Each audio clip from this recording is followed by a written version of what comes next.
Dear students, आज के lecture के अंदर हम करेंगे जो आपका वेक्टर कैलकुलस का मैथ है उसका फोर्थ चैप्टर हमने स्टार्ट किया था। उसके 2 या 3 लेक्चर मैंने आपको डाल भी दिए हैं। इनकी 6 तक क्वेश्चन मैंने आपको अपलोड करके दे रखे हैं। ठीक है, तो जो 7th क्वेश्चन है वो करेंगे। 7th क्वेश्चन के ऊपर क्या है कि सिलेंड्रिकल कोऑर्डिनेट सिस्टम होता क्या है। ठीक है, तो सिलेंड्रिकल कोऑर्डिनेट सिस्टम को समझने से पहले हमें दो बातें और समझनी होंगी। एक तो रेक्टेंगुलर कोऑर्डिनेट सिस्टम क्या होता है और एक पोलर कोऑर्डिनेट सिस्टम क्या होता है। तो रेक्टेंगुलर कोऑर्डिनेट सिस्टम क्या होगा, पोलर कोऑर्डिनेट सिस्टम क्या होगा, उसके बाद सिलेंड्रिकल कोऑर्डिनेट सिस्टम क्या होगा और उसके बाद स्फेरिकल कोऑर्डिनेट सिस्टम क्या होगा। तो सबसे पहले हम रेक्टेंगुलर की बात कर लेते हैं। ठीक है, देखो अगर आपको बेसिक समझ में नहीं आएगा तो फिर क्वेश्चन जो है वो नहीं समझ में आएगा। तो पहले आप बेसिक को अच्छी तरह समझ लेना है। ठीक है, तो बेसिक को अच्छी तरह समझ में आ जाएगा तो उसके बाद क्वेश्चन जो है ऑटोमेटिकली आपको समझ में आ जाएगा कि इसके अंदर क्या करना है हमें। ठीक है, तो रेक्टेंगुलर कोऑर्डिनेट सिस्टम, तो रेक्टेंगुलर कोऑर्डिनेट सिस्टम क्या होता है आपका। तो रेक्टेंगुलर कोऑर्डिनेट सिस्टम के अंदर ये 2D में होता है, यानी कि एक्स और वाई दो प्लेन हमारे पास है। जैसे प्लेन तो 3D में होगा। ठीक है, तो एक्स और वाई दो कोऑर्डिनेट होंगे इसके अंदर, जैसे हमें 10th के अंदर की लेके चले थे। ठीक है, तो इसके अंदर प्लॉट करने होंगे हम पॉइंट में।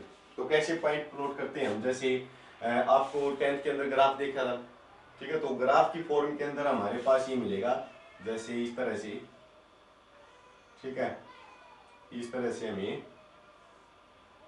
रेक्टेंगुलर कोऑर्डिनेट सिस्टम, जैसे ये रेक्टेंगुलर ही हमारी अब रेक्टेंगुलर बन रही है ना ये, तो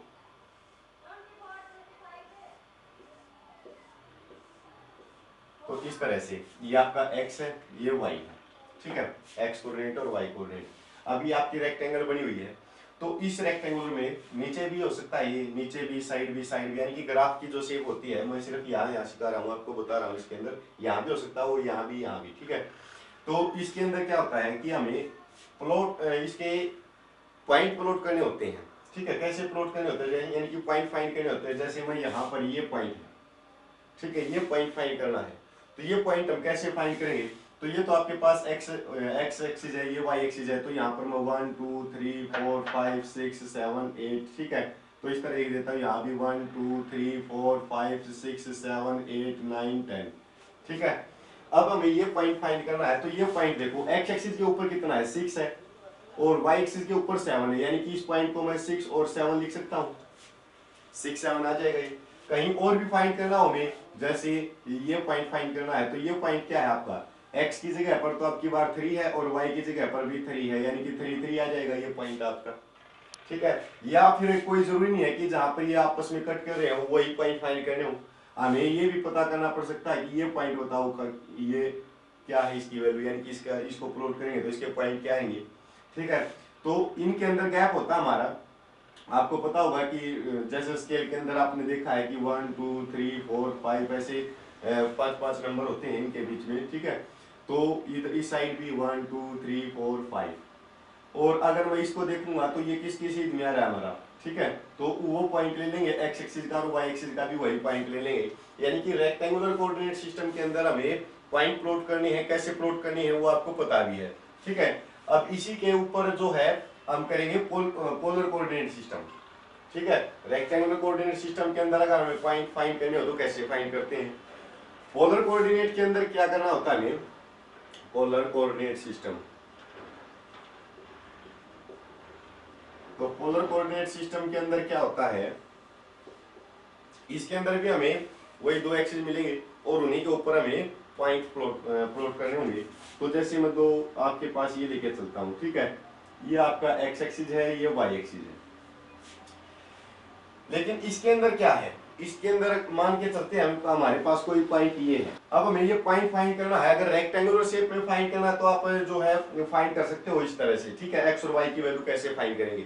ठीक है, ये तो पॉइंट फाइंड करने के लिए। लेकिन अगर मैं ओरिजिन से इसकी डिस्टेंस देखता हूं तो ओरिजिन से मान लेते हैं कि इसकी डिस्टेंस आपके पास p है। ठीक है, p आपकी डिस्टेंस है। तो अब की बार जो x और y की वैल्यू हम फाइंड कर रहे हैं, यानी कि इसको हम नाम दे देंगे, कोई भी क्यू पॉइंट नाम दे देंगे इसको। ठीक है, तो क्यू में x और y की वैल्यू हमें फाइंड करनी है।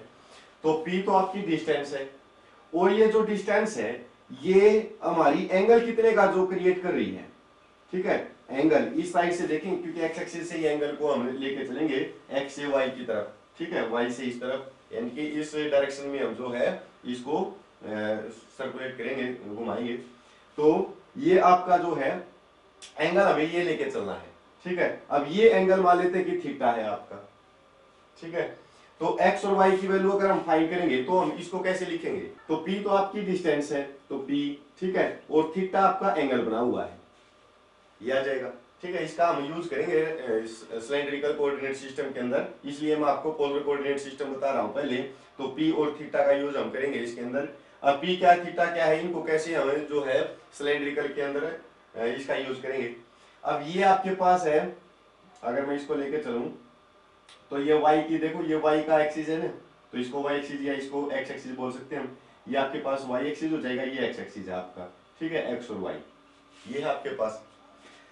अब अगर हमें p और थीटा की वैल्यू फाइंड करनी है, या फिर ये बोल देते हैं कि इनको हमें, इनका हमें पता ही नहीं कि x और y क्या है, ठीक है, ये हमें फाइंड करनी है। तो फाइंड करने के लिए हम क्या करेंगे, तो आपने 10th के अंदर पढ़ा होगा कि एक आइडेंटिटी आती थी हमारी, 9 चैप्टर था, तो उस 9 चैप्टर के अंदर हमने पढ़ा था कि अगर एक आपके पास राइट एंगल ट्रायंगल है, उस राइट एंगल ट्रायंगल में एक एंगल जो है 90 डिग्री का होगा आपके पास, ये हाइपोटेनियस होगा, ये बेस हो जाएगा और ये परपेंडिकुलर हो जाएगा, ठीक है। इसके अंदर क्या करते थे हम, एक अगर हमारे पास इन तीनों में से किसी दो की वैल्यू अगर आपको दे रखी है, किसी भी दो की वैल्यू अगर आपको दे रखी है, ठीक है, 9 चैप्टर के अंदर हमने पढ़ा था कि अगर आपके पास एक तो एंगल दे रखा हो, एक तो एंगल की वैल्यू आपके पास, और एक इनमें से किसी भी एक की वैल्यू अगर आपके पास दे रखी है, ठीक है, तो हम अगर मान लीजिए कि आपके पास हाइपोटेनियस की वैल्यू है और एंगल है, तो हम बेस भी निकाल सकते हैं और हाइट परपेंडिकुलर भी निकाल सकते हैं, ठीक, हाइट भी बोल सकते हो आप।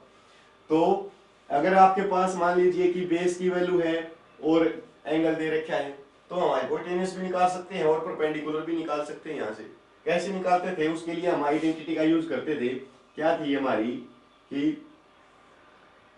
पंडित बद्री प्रसाद हर हर बोले, ठीक है, पंडित बद्री प्रसाद हर हर बोले, ये क्या थी कि P परपेंडिकुलर होगा, B बेस, H हाइपोटेनियस, ठीक है।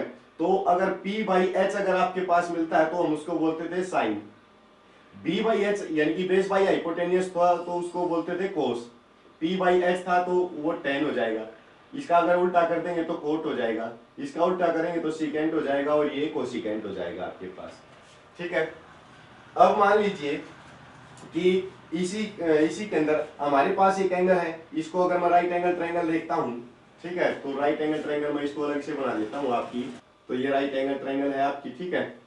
अब इसके अंदर आपको थीटा दे रखा है, ठीक है, और ये आपकी डिस्टेंस है यानी कि P हाइपोटेनियस दे रखा है, और हमें इसकी वैल्यू फाइंड करनी है और इसकी वैल्यू फाइंड करनी है। तो हम कैसे फाइंड करेंगे, तो उसके लिए देखो इसके अंदर मेथड क्या था कि वैल्यू फाइंड करनी है हमें, तो जिसकी भी वैल्यू फाइंड करनी है उस साइड को तो हम ऊपर लिखेंगे, और जिसकी वैल्यू आपको गिवन है उसको हम नीचे लिखेंगे, ठीक है। यानी कि जैसे ए बी सी नाम देंगे इसका, तो ए बी सी के अंदर ए बी तो आपको फाइंड करना है और ए सी आपको गिवन है, तो ए बी को तो मैं ऊपर लिखूंगा और ए सी आपको गिवन है तो इसको नीचे लिख लेंगे, ठीक है। जो फाइंड करना है उसको ऊपर लिखना है, जो गिवन है उसको नीचे लिखना है। अब ये देख लेंगे कि ए बी क्या है आपका और ए सी क्या है। ए बी तो आपका क्या है, परपेंडिकुलर है, और ए सी आपका हाइपोटेनियस है, तो परपेंडिकुलर बाई हाइपोटेनियस, तो परपेंडिकुलर बाई हाइपोटेनियस किसके इक्वल होता है, साइन के इक्वल, ठीक है। तो साइन, और एंगल आपका जो दे रखा है थीटा, वो लिख लेंगे। अब ए सी की वैल्यू आपके पास है तो ए बी की वैल्यू आपको फाइंड करनी है, तो ए सी को मैं उस साइड लेके जाऊंगा तो ए सी और साइन थीटा आ जाएगा। अब देखो ए बी हमारे पास क्या है, ए बी आपके पास जैसे इसको लेके चले थे हम, तो ये आपके पास y है और ये x है, सॉरी ये x है, ठीक है, ये x एक्सिस था, ये y एक्सिस है क्योंकि इसी के पैरेलल है, ठीक है। तो इसकी वैल्यू हमें, ये तो आपके पास y है, y की वैल्यू हमें फाइंड करनी है, ये आपके पास x है, x की वैल्यू भी हमें फाइंड करनी है, ठीक है। तो यहाँ पर y लिख देंगे और ए सी की वैल्यू आपको गिवन है, ए सी आपके पास ये है यानी कि पी है, तो पी साइन थीटा आ जाएगी। यानी कि वाई की वैल्यू हम कैसे फाइंड करेंगे, पता चल गया। ऐसे ही हम क्या करेंगे, एक्स की वैल्यू फाइंड करेंगे, यानी कि बी सी आपको फाइंड करना है, तो बी सी मैं ऊपर लिख लेता हूं, ए सी आपको गिवन है, ये नीचे लिख लेंगे, इज इक्वल टू किसके इक्वल होगा, अब की बार बेस बाई हाइपोटेनियस होगा, तो बेस बाई हाइपोटेनियस किसके इक्वल होता है, कोस थीटा के, तो यहां पर मैं कोस एंगल का अपने पास थीटा ले रखा है, ठीक है। अब BC की वैल्यू आपके पास x है, AC को अगर मैं उस साइड लेके जाऊंगा और AC की वैल्यू आपके पास P दे रखी है, तो P रख देंगे और cos थीटा आपके पास एज चीज रहेगा, ठीक है, पता चल गया। x और y की वैल्यू आप लोगों के पास है। अब हमें यहां से क्या करना है, हमें P और थीटा की वैल्यू फाइंड करनी है, इनकी वैल्यू फाइंड करनी है P और थीटा की, यानी कि x और y की वैल्यू मिल जाएगी आपको। तो x और y की वैल्यू फाइंड कैसे करने, P और थीटा की वैल्यू फाइंड करने के लिए हम क्या करेंगे, इसको मैं फर्स्ट इक्वेशन मान लेता हूं, ये आपकी सेकंड इक्वेशन हो जाएगी।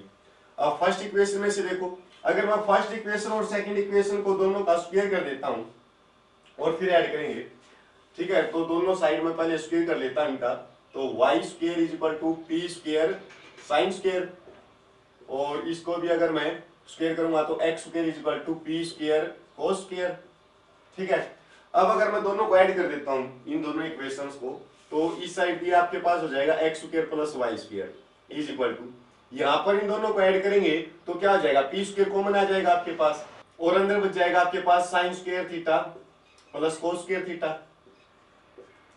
अब ये किसके इक्वल होगा, वन के इक्वल होगा, तो पी स्क्वायर बच जाएगा, तो x square plus y square is equal to p square. लेकिन हमें फाइंड किसकी वैल्यू करनी है, पी की, तो पी के लिए हम क्या करेंगे, दोनों साइड रूट कर देंगे, तो पी स्क्वायर की यानी कि पी की वैल्यू आपके पास आ जाएगी, तो पी की वैल्यू आपके पास आई है root x square plus y square. तो पता चल गया पी की वैल्यू हम कैसे फाइंड करेंगे, या फिर आप डायरेक्ट भी फाइंड कर सकते थे, कैसे फाइंड कर सकते थे, ये आपके पास एक्स है, ये वाई है, और ये आपका परपेंडिकुलर है, ठीक है, तो इसको राइट एंगल ट्रायंगल मान के हम पाइथागोरस थ्योरम लगाएंगे, तो पाइथागोरस थ्योरम क्या होती है आपकी, कि हाइपोटेनियस का square is equal to base का स्क्वायर प्लस परपेंडिकुलर का स्क्वायर, तो बेस का स्क्वायर प्लस परपेंडिकुलर का स्क्वायर, वही पी की वैल्यू फाइंड करने के लिए दोनों साइड हम रूट कर देंगे, तो पी की वैल्यू आप लोगों के पास यही आएगी। लेकिन मैंने ये क्यों बताया है, क्योंकि इन वैल्यू की हमें सिलेंड्रिकल कोऑर्डिनेट के अंदर इसकी जरूरत होगी, इसलिए x और y की वैल्यू हमें उसके अंदर इनका यूज करना होगा, इसलिए मैंने इससे बताया है आपको कि x क्या होगा आपका और y क्या होगा, ठीक है। तो इस बात को आप ध्यान रखना है कि x की वैल्यू क्या लेके चलनी है और y की वैल्यू क्या लेके चलनी है और क्यों लेके चलनी है, ठीक है, क्योंकि फिर आपके पास जो p की वैल्यू होगी वो आपके पास सेम ही आएगी, किसी भी मेथड से कर लेंगे। ये तो p की वैल्यू थी। अगर हमें एंगल की वैल्यू फाइंड करनी हो तो एंगल की वैल्यू फाइंड करने के लिए मैं क्या करता हूं, इसको पहले साफ कर देखें। तो एंगल की वैल्यू देखो कैसे फाइंड करेंगे हम, तो एंगल की वैल्यू फाइंड करने के लिए इक्वेशन 1 और 2 का यूज करेंगे। तो इक्वेशन 1 और 2 को अगर मैं डिवाइड कर देता हूं कि इक्वेशन 2 को 1 से डिवाइड कर देंगे या 1 को 2 से डिवाइड कर देंगे, ठीक है, किसी को भी कर सकते हो आप। तो मैं इसके डिवाइड में इसको लिख लेता हूं, तो हम y बाई एक्स हो जाएगा, क्योंकि y बाई एक्स, और इसके डिवाइड में इसको लिखेंगे तो is equal to p sine theta divide by p cos theta, ठीक है, p से p कैंसिल हो जाएगा, तो y by x is equal to sine theta cos theta, sine by cos क्या होता है, टेन थीटा। अब मैं थीटा की वैल्यू फाइंड करनी है, तो टेन को मैं इस साइड लेके आऊंगा तो क्या हो जाएगा, इनवर्स के अंदर चेंज हो जाएगा, तो tan inverse y by x is equal to theta आ जाएगा आपके पास। तो थीटा की वैल्यू भी आप फाइंड कर सकते हो। देखो रेक्टेंगुलर कोऑर्डिनेट के अंदर हमने x और y की वैल्यू फाइंड करनी सीखी थी, रेक्टेंगुलर कोऑर्डिनेट सिस्टम के अंदर x और y की वैल्यू फाइंड करनी सीखी थी कि x और y की वैल्यू कैसे फाइंड करेंगे, ठीक है। अब पोलर कोऑर्डिनेट के अंदर हमने p और q की वैल्यू, p और थीटा की वैल्यू फाइंड करनी सीख ली है, ठीक है। अब हमें ये पता कि p की वैल्यू क्या होगी, q की वैल्यू क्या होगी। अगर x और y की वैल्यू होती यहाँ पर पुट कर देते तो क्या हो जाता है, एंगल की वैल्यू क्या जाती, ठीक है। तो p की वैल्यू क्या होगी और q की वैल्यू सॉरी थीटा की वैल्यू क्या होगी, ये आपको पता चल गया। अच्छा x की वैल्यू क्या होगी और y की वैल्यू क्या होगी, अगर हमें नहीं पता तो हम इनका यूज करेंगे। x और y की वैल्यू हमें नहीं पता होगी तो हम सिलेंड्रिकल कोऑर्डिनेट सिस्टम के अंदर x की वैल्यू ये लेके चलेंगे, y की वैल्यू ये लेके चलेंगे, ठीक है। तो ये तो था पोलर कोऑर्डिनेट के अंदर की p क्या होगा, एंगल क्या होगा, ठीक है, x क्या होगा और y क्या होगा, ठीक है। तो अब हम बात करते हैं सिलेंड्रिकल कोऑर्डिनेट सिस्टम की। अब सिलेंड्रिकल कोऑर्डिनेट सिस्टम क्या होगा, इसके अंदर सिलेंड्रिकल कोऑर्डिनेट सिस्टम ये तो दोनों थे हमारे, क्या थे कि ये 2D में थे, यानी कि एक्स एक्सिस और वाई एक्सिस के अंदर थे। अब जो सिलेंड्रिकल कोऑर्डिनेट सिस्टम है ये 3D के अंदर है, और 3D के अंदर है तो फिर हमें क्या करना है, उस 3D में 3 पॉइंट्स होंगे, वो तीनों पॉइंट हमें प्लॉट करने होंगे, उनका तीनों का हमें पता होना चाहिए। तो देखो अब की बात 3D में है, तो मैं एक आपके पास एक्सिस ये है, एक एक्सिस ये है और एक एक्सिस ये है, 3 एक्सिस है आपके पास, ठीक है। ये एक्स एक्सिस मान लेंगे, या फिर ये एक्स, ये वाई और ये जेड एक्सिस मान लेंगे हम, ठीक है। या फिर आप इसको एक्स, इसको वाई, किसी को मान सकते हो, और इसको जेड मान लेंगे, ठीक है। क्लियर है।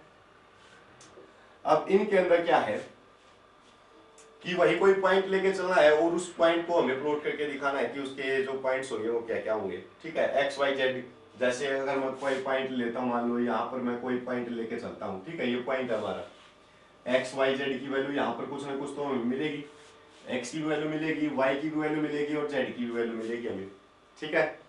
तो अब हमें जैसे पोलर कोऑर्डिनेट के अंदर पी और थीटा मान के चले थे एक्स और वाई की वैल्यू, यहाँ पर भी हमें वही वैल्यू फाइंड करनी है।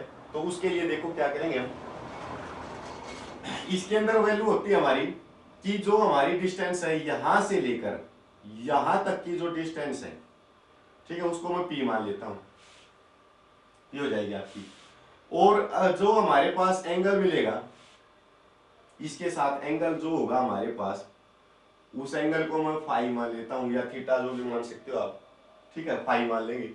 तो ये 3 एक्सिस है हमारे पास, ठीक है। इसके अंदर भी वही पॉइंट फाइंड करने होंगे, जैसे अगर हमारे पास यहाँ पर कोई पॉइंट है, ठीक है, इसको एक्स वाई जेड, तो x की वैल्यू कुछ ना कुछ मिलेगी, y की भी कुछ ना कुछ मिलेगी, z की भी कुछ ना कुछ यहाँ पर वैल्यू मिलेगी हमें, ठीक है। अगर मैं z को यहाँ पे ये कर देता हूँ तो ये आपके पास z एक्सिस है, ठीक है। तो z की भी वैल्यू मिलेगी, x की भी मिलेगी, y की मिलेगी, ठीक है, कुछ ना कुछ वैल्यू मिलेगी आपको। अब यही वैल्यू जैसे पोलर कोऑर्डिनेट के अंदर हमने फाइंड की थी, वही फाइंड करनी हमें। तो कैसे फाइंड करेंगे, देखो जो हमारे पास यहाँ पर, अगर मैं इसको इसे यहां पर मिला देंगे तो ये तो आपके पास p डिस्टेंस होगी, ठीक है, जैसे हम पोलर कोऑर्डिनेट के अंदर लेके चले थे। और ये आपके पास जो एंगल है, ये आपके पास जो एंगल है, इसको हम फाई या थीटा, ठीक है, इसी डायरेक्शन में हम लेके चलेंगे ना एंगल को, तो ये आपके पास थीटा या फाई मान के चल सकते हो आप, ठीक है। और यानी कि p तो आपके पास ये हो जाएगा, और एंगल आपके पास फाई है, और किसके ऊपर है ये, जेड एक्सिस के ऊपर है। तो जेड एक्सिस के ऊपर ही हमें लेके चलना है, तो इसको आप जेड लेके चलोगे, ठीक है। तो ये तीनों पॉइंट्स हमें यूज करने हैं सिलेंड्रिकल कोऑर्डिनेट सिस्टम के अंदर, ठीक है। तो इन तीनों का काम क्या है, देखो अब ये p क्या है, q क्या है और z क्या है। तो इसके लिए हम अब जैसे पोलर कोऑर्डिनेट के अंदर मैंने आपको बताया था p और थीटा, और अब की बार z एक्सिस भी है, लेकिन वेक्टर कैलकुलस के अंदर क्या है कि वेक्टर फॉर्म के अंदर होंगे। तो वेक्टर फॉर्म के अंदर हम इनको कैसे लिखेंगे, और उसको लिखने के बाद तो क्या सोल्यूशन होगा, उसके लिए देखो एक्स वाई जेड के अंदर वेक्टर कैलकुलस के अंदर हम क्या करते हैं, वेक्टर फॉर्म के अंदर लेके चलेंगे। तो वेक्टर फॉर्म के अंदर मान लेता हूं मैं, लेट आर वेक्टर आपके पास है, आर वेक्टर आपके पास है एक्स आई प्लस वाई जे प्लस जेड के, ठीक है, एक्स आई प्लस वाई जे प्लस जेड के। अब एक्स वाई जेड की वैल्यू आपके पास ये है, यानी कि मैं इसको ऐसे भी लिख सकता हूं कि r is equal to p I plus phi j plus z k, ठीक है, इस फॉर्म में भी लिख सकते हैं।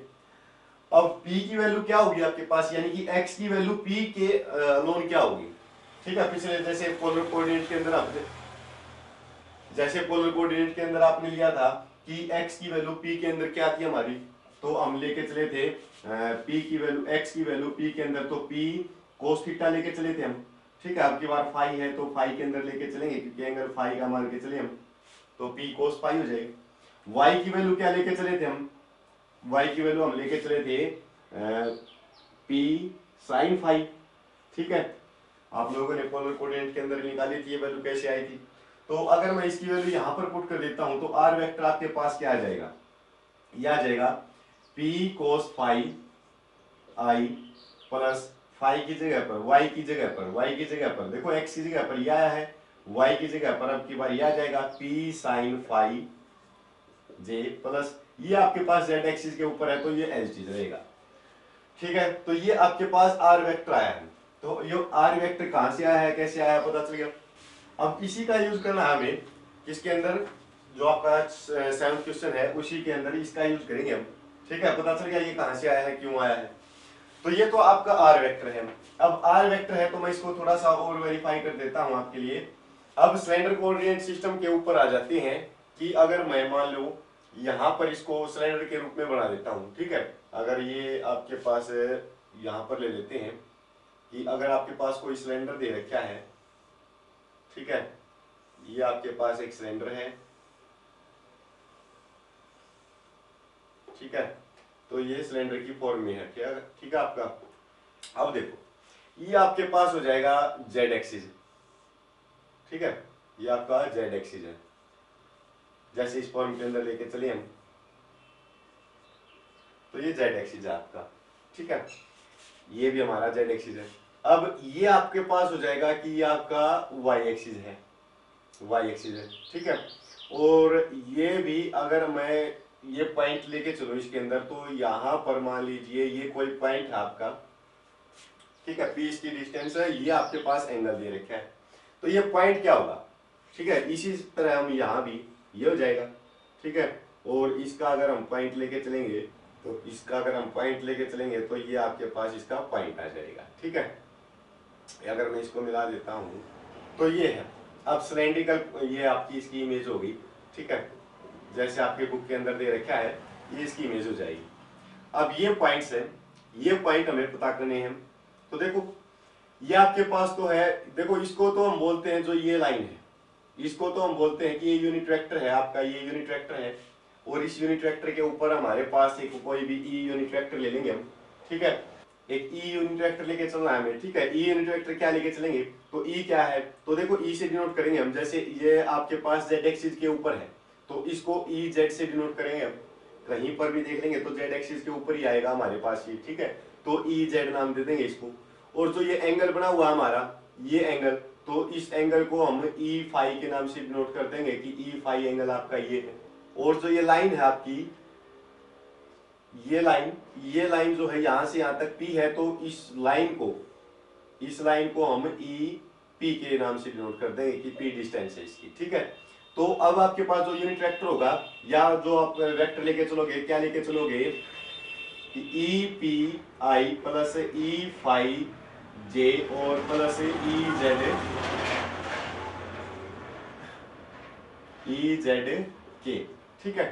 तो इस टाइप से हम लेके चलेंगे, या फिर आपको बोल सकते हो कि एक फंक्शन लेके चलना है, यानी कि एक वेक्टर लेके चलना है, तो वेक्टर किस फंक्शन यानी कि किस फॉर्म में हमें लेके चलना है, ई की फॉर्म में, ठीक है, तो ये आ जाएगा आपके पास। तो ये है आपके पास सिलेंड्रिकल फॉर्म के अंदर, ठीक है। सिलेंड्रिकल फॉर्म के अंदर ई जेड ई फाई ई पी आपके पास क्या होगा, ये तो आपकी डिस्टेंस है तो ई पी से डिनोट हो जाएगी। ये आपके पास एंगल कितने का क्रिएट कर रखा है, तो ई फाई से डिनोट कर देंगे। ये जेड एक्सिस के ऊपर है, कहीं पर भी देख लो जेड एक्सिस के ऊपर ही आएगा, तो इसको ई जेड बोल देंगे। और उसका अगर हमें वेक्टर लेके चलना है तो ये वेक्टर आ जाएगा आपके पास, ठीक है, क्लियर है। तो अब हमें ई पी ई फाई और ई जेड की वैल्यू फाइंड करनी है। तो इनकी वैल्यू फाइंड करने के लिए, यानी कि इनका यूनिट वेक्टर निकालने के लिए, इसके लिए क्या करना होगा हमें, आपने पिछले लेक्चर के अंदर भी डी आर फाइंड करना सीखा था कि डी आर हम कैसे फाइंड करते थे। जो मैंने लास्ट क्वेश्चन करवाया था उसके अंदर डी आर और डी आर की मल्टीप्लाई करके अगर D S find square find कर सकते थे, फिर वहां से हमने H1 H2 H3 की वैल्यू फाइंड की थी, ठीक है।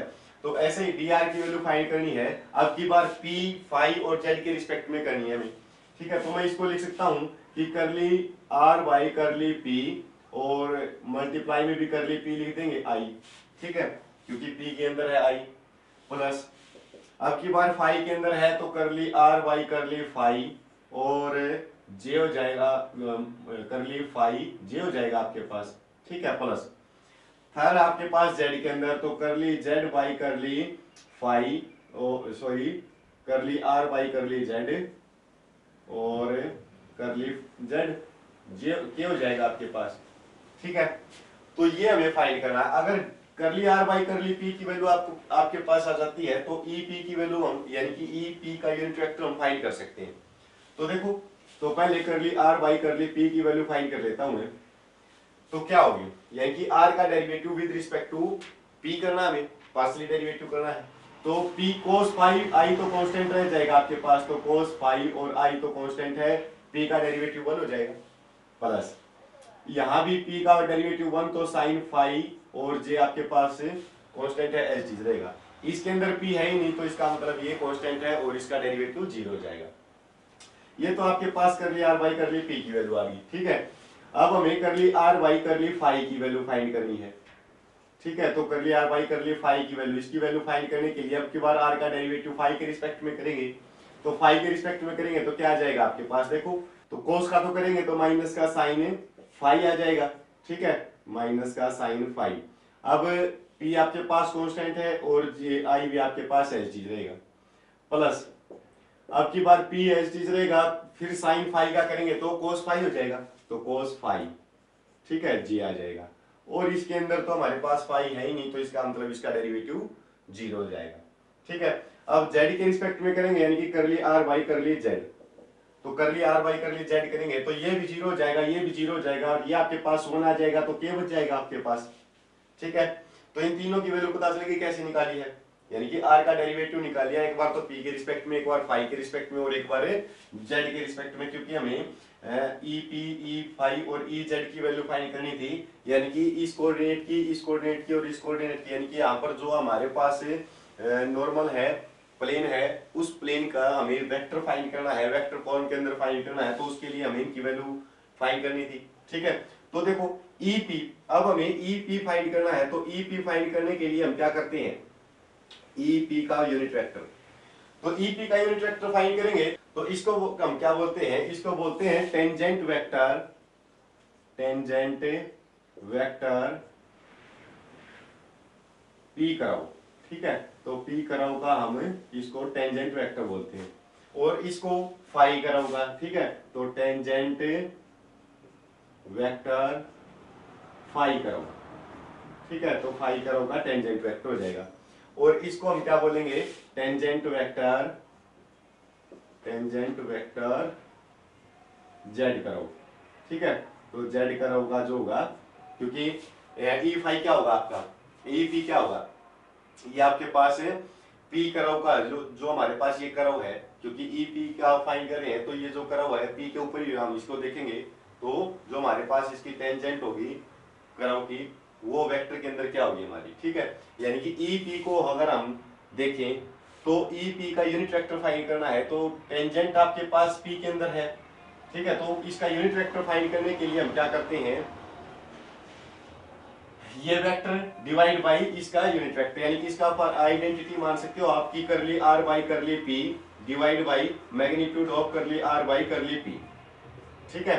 अब कर ली आर बाई कर ली पी की वैल्यू आप लोगों के पास है cos five I plus sine five J divide by magnitude. अब इसका मैग्नीट्यूड क्या करेंगे हम, इसका मैग्नीट्यूड निकालेंगे तो क्या बोलते हैं इसका मैग्नीट्यूड, अगर हम तो इसका स्क्वायर हो जाएगा आई के जो कोफिशिएंट है उसका स्क्वायर, तो cos square five plus sine square five, ठीक है, ये आ जाएगा।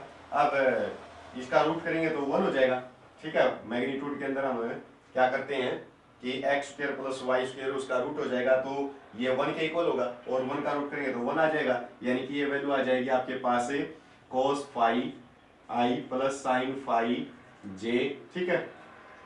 तो ई पी की तो वैल्यू आप लोगों के पास ये है। अब हमें ई फाइव की वैल्यू फाइंड करनी है, तो ई फाइव की वैल्यू फाइंड करेंगे, तो ई फाइव की वैल्यू के लिए देखो, ई फाइव की वैल्यू के लिए हम करेंगे क्या, ई फाइव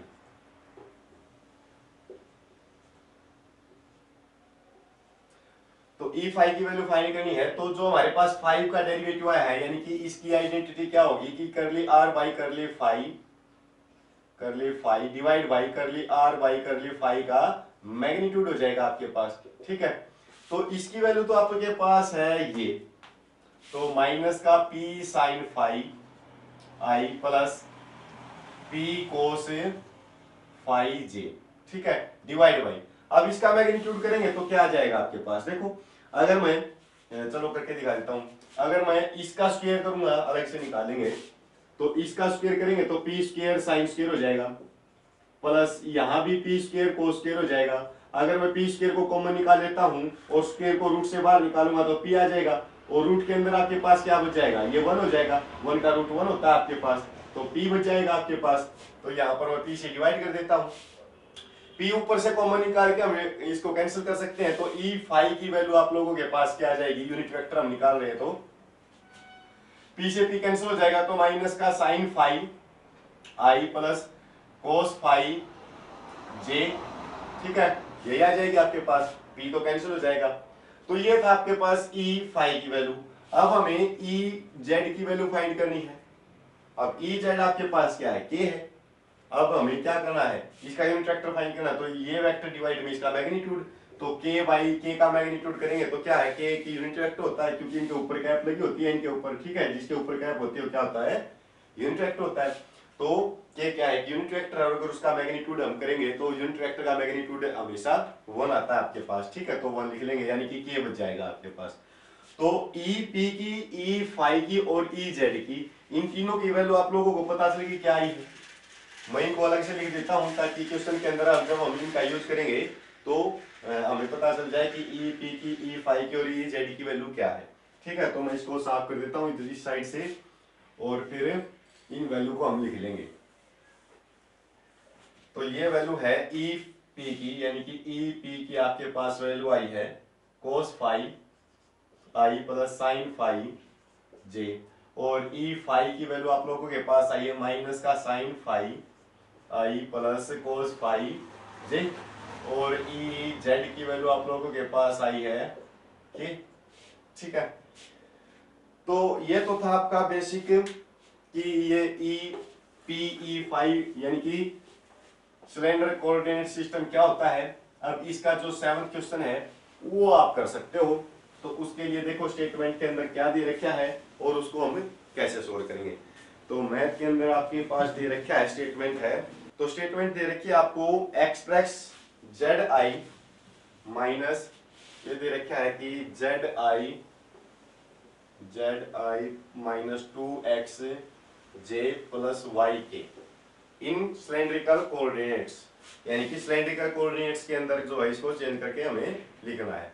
तो सिलेंड्रिकल कोऑर्डिनेट के अंदर कैसे चेंज करेंगे, तो देखो सिलेंड्रिकल कोऑर्डिनेट के अंदर मैंने आपको बताया था कि ई पी ई फाई और ई जेड के अंदर चेंज करके लिखना हमें, ठीक है।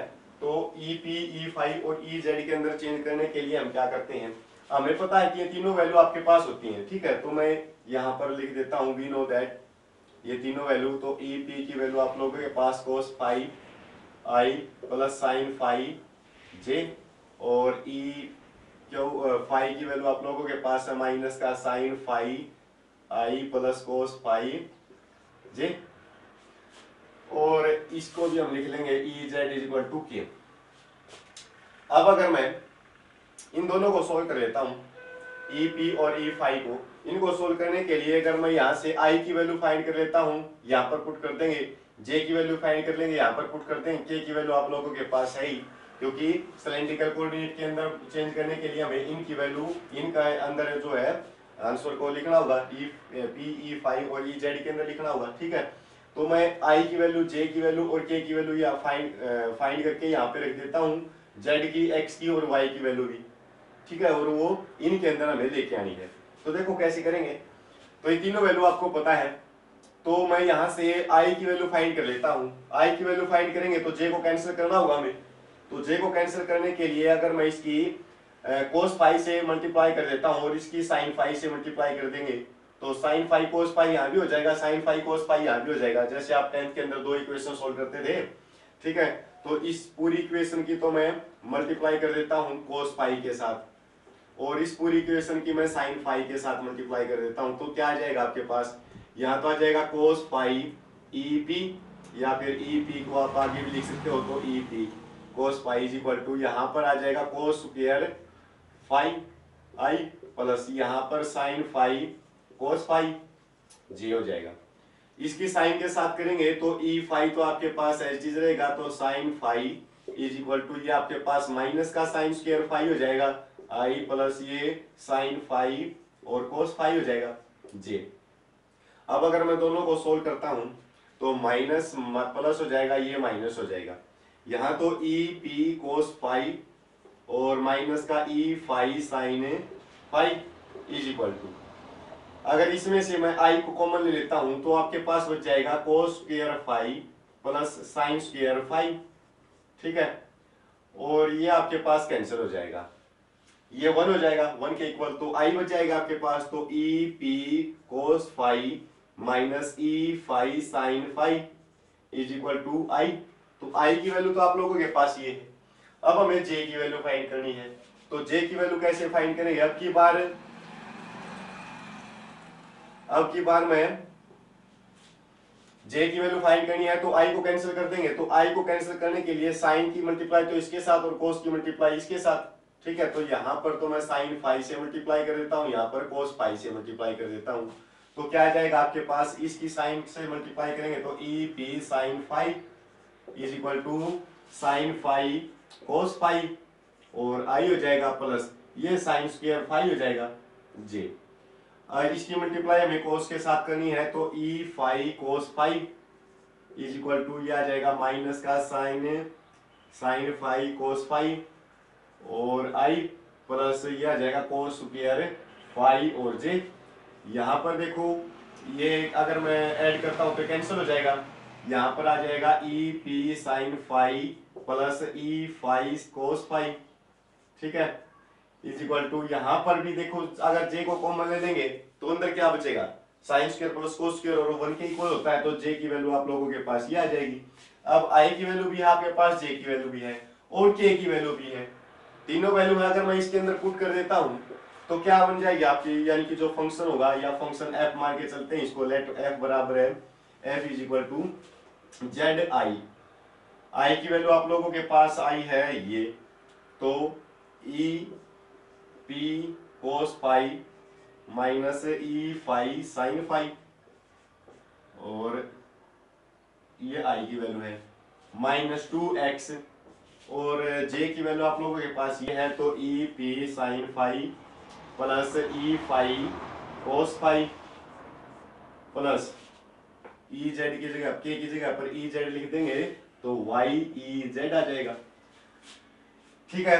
अब एक्स वाई जेड की वैल्यू भी फाइंड करके हमें रखनी है, उससे पहले मैं इसको थोड़ा सा सोल्व कर लेता हूँ। एफ तो आपके पास है जेड के अंदर मल्टीप्लाई करेंगे तो Z E P cos five minus Z E five cos sine five minus two X के अंदर मल्टीप्लाई करेंगे तो two X E P sine five minus का हो जाएगा टू एक्स ई फाइव और cos five plus Y E Z. अब अगर मैं ई पी वाले में से ई पी को कॉमन निकाल लेता हूं तो अंदर क्या बच जाएगा, एफ इज इक्वल टू यहां तो जेड कोस फाइव बच जाएगा, यहां बच जाएगा माइनस का टू एक्स साइन फाइव, और ई पी हम कॉमन निकाल लेंगे। ई फाइव वालों में से अगर ई फाइव को कॉमन निकालेंगे तो आपके पास बच जाएगा प्लस माइनस का कॉमन निकालेंगे तो माइनस का अंदर बच जाएगा आपके पास जेड साइन फाइव, ये तो कॉमन निकाल लिया आप लोगों ने, और ये प्लस का हो जाएगा टू एक्स कोस फाइव, और ई फाइव हमने कॉमन निकाल लिया, plus y z e z आपके पास एच डी रहेगा, ठीक है। यहाँ तक क्लियर है। तो अब हमें एक्स वाई जेड की वैल्यू फाइंड करनी है, ठीक है। एक्स वाई जेड की वैल्यू मैंने आपको बताई थी पोलर फॉर्म के अंदर भी कि एक्स वाई जेड की वैल्यू क्या लेके चलेंगे, तो एक्स को तो हम क्या लेके चलते थे, पी कोस फाइव, ठीक है, और वाई को हम लेके चलते थे पी साइन फाइव, ठीक है। तो ये लेके चले थे वैल्यू, तो मैं इसके अंदर पुट कर देता हूँ एक्स वाई की जगह पर, तो एक्स वाई की जगह पर अगर हम पुट कर देते हैं तो मैं इसके अंदर रख देता हूँ, बाकी को साफ कर देंगे तो आपके पास क्या आ जाएगा, मैं इस फंक्शन को रख लेता हूँ सिर्फ, तो देखो f तो आपके पास एच चीज रहेगा, अब z तो आपके पास एच चीज, तो z cos five minus two X, X की जगह पर हम लिख देंगे p कोस फाइव और साइन फाइव, ठीक है। x की जगह पर हमने ये वैल्यू पुट कर दी है p कोस फाइव और साइन फाइव हो जाएगा, और मल्टीप्लाई में ई पी आपका माइनस, अब z साइन फाइव तो आपके पास एच चीज रहेगा, और ये आ जाएगा आपके पास प्लस का टू एक्स, एक्स की जगह पर फिर हम ये पुट कर देंगे तो p कोस फाइव, और ये कोस फाइव है तो स्क्वायर हो जाएगा, तो कोस फाइव का स्क्वायर हो जाएगा यहाँ पर, और ई फाई आपके पास as T plus Y E Z plus Y Y की जगह पर ये रख देंगे हम पी साइन फाई और ई जेड। ठीक है, क्लियर है। अब आपके पास जो फंक्शन है वो किस फॉर्म में है, e p e phi e z, यानी कि जेड के अंदर है, पी के अंदर है, फाई के अंदर है, तो एक्स वाई और इस एक्स वाई तो इसके अंदर है ही नहीं। ठीक है, तो आई जे भी इसके अंदर नहीं है, तो इसको हम एफ ई पी यानी कि एफ वन ई पी बोल सकते हो।